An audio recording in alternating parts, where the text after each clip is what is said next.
Donc on l'a bien compris, hein, avec le confinement, ça chamboule un peu tout le monde. Ces franciliens qui veulent reporter leurs opérations dans les hôpitaux et qui renoncent aussi à se rendre chez leur médecin de ville. François Pellin, bonsoir. Bonsoir. Merci de nous avoir rejoints. Vous êtes ophtalmo et fondateur des Points Vision. Ce sont des centres d'ophtalmologie. Depuis le début du confinement, est-ce que les franciliens ont changé leurs habitudes? Vous constatez qu'ils viennent moins se faire soigner dans vos centres? Tout à fait.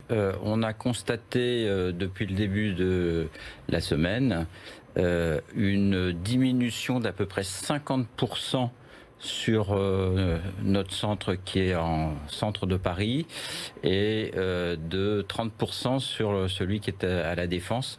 On voit bien que ce soit une profession autorisée, que les patients puissent utiliser une attestation pour venir chez nous, il y a, comme dans le sujet précédent, des patients qui s'auto-censurent et qui, soit par peur, soit par crainte que ça ne soit pas autorisé, alors justement, ces patients qui annulent, ils vous disent quoi? Ils expriment leur crainte ou tout se passe par Internet? En gros, sur Internet, ils annulent leur rendez-vous, mais on sait on sait du fait de la vague précédente où seulement les urgences étaient autorisées. Il faut savoir que en ophtalmologie, comme dans toutes les autres spécialités médicales, cette fois-ci, c'est élargi par rapport à la fois précédente. La fois précédente ne pouvait se rendre dans nos centres que les patients qui avaient une urgence.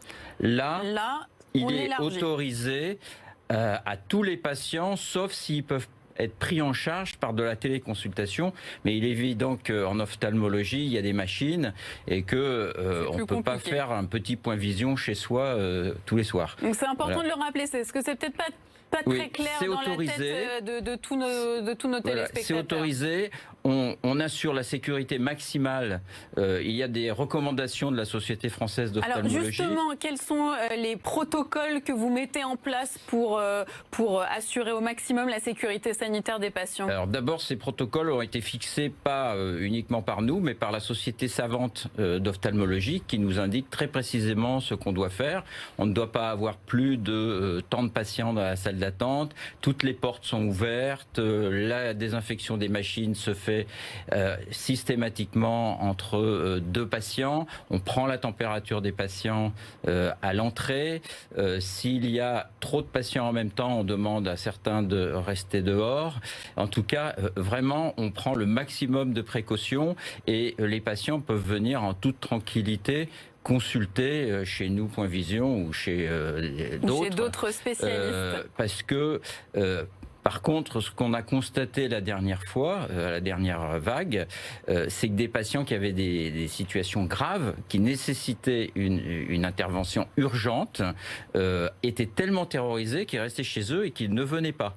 Et là, ça pose un vrai problème de santé publique, parce que justement, on peut se dire bon, c'est pas très grave, ça peut attendre, mais non, certaines choses ne peuvent pas attendre. Par exemple, concernant les yeux, puisque c'est votre spécialité. On va prendre un cas qui est heureusement pas trop fréquent, mais que on rencontre dans nos centres pratiquement tous les jours, pas dans tous les centres, mais dans un de nos centres tous les jours. C'est ce qu'on appelle le décollement de rétine. Bon, c'est la rétine qui se décolle. Il faut une intervention pour pouvoir la recoller, et si on intervient trop tard, on perd la vue. Et c'est irrémédiable. Donc, des patients qui auraient ce genre de troubles doivent venir et ne pas se dire qu'ils prennent plus de risques qu'en restant chez eux, parce que pour eux, c'est quelque chose d'assez grave. Alors, tous les patients ne sont pas dans ce cas-là, mais c'est très difficile quand on est un patient de faire la part des choses. Alors, nous organisons de la téléconsultation depuis la première vague. Et donc, on peut faire un dépistage par téléconsultation, mais enfin, rien ne vaut quand même une consultation dans de bonnes conditions, où on peut prendre les mesures, vérifier l'acuité visuelle, etc. Et pour les populations les plus fragiles, des personnes qui pourraient avoir des pathologies ou des personnes âgées, est-ce qu'il y a des choses qui sont mises en place au niveau de vos centres, peut-être pour vous déplacer à domicile ? Alors, on ne peut pas se déplacer à domicile, mais il va y avoir deux cas de figure. Enfin, d'abord, les populations les plus fragiles, c'est une analyse bénéfice-risque. C'est-à-dire que même si on est plus fragile et plus susceptible d'attraper la pathologie, il y a quand même un moment où il vaut mieux quand même venir consulter. On peut téléphoner, on peut prendre une téléconsultation pour demander l'avis et ensuite, une fois qu'on a fait ce débroussaillage, venir consulter. Si c'est grave, on enverra vers l'hôpital. Mais c'est aussi un moyen de désengorger les urgences hospitalières qui, on le sait, en ce moment, ont d'autres choses à faire que de débroussailler des situations qui ne sont pas toujours de leur ressort. Donc il est mieux qu'ils viennent consulter les praticiens de ville plutôt que d'aller demander un avis aux urgences s'ils peuvent trouver un médecin de ville. Et en ce moment, pour être vraiment très franc, il y a de la place. Parce que, il y a de la place, on peut exactement. prendre rendez-vous sans crainte. Alors sans crainte, justement, on voit que c'est la peur qui empêche la plupart des patients de prendre leur rendez-vous, de les annuler. Comment les rassurer? Est-ce que ça ne vaudrait pas le coup de mettre en place une vraie campagne pour dire vous avez le droit et il n'y a pas de risque? Alors on l'a fait.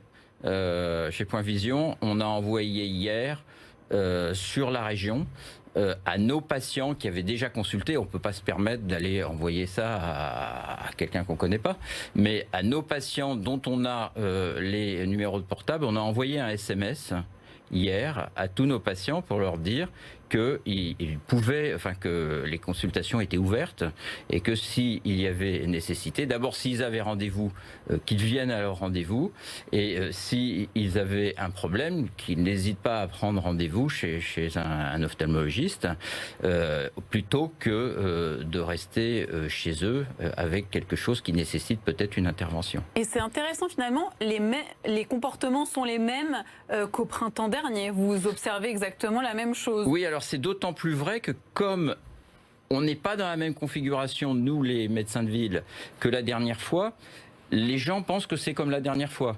Vous savez, vous avez vu le décret sur les professions autorisées, pas autorisées. C'est je ne sais pas combien de dizaines de pages du journal officiel. Bon, ben, les gens, ils vont pas lire tout ça. Ils savent pas. Ils se disent, bon, ben, la dernière fois, je pouvais y aller que si c'était une urgence. Donc, du coup, j'y vais pas. Et ils se trompent. Et c'est pour ça que c'est aussi notre rôle de vous donner les informations, de clarifier Exactement. tout ça. Votre rôle, notre rôle. Merci beaucoup, François Pellin, d'être venu sur Bonsoir Paris. Et on le rappelle, donc les consultations médicales, les examens, les soins médicaux font partie des motifs de sortie autorisés. C'est important de le rappeler. Sur votre attestation de déplacement, vous pouvez cocher la bonne case. Voilà, vous êtes maintenant prévenus.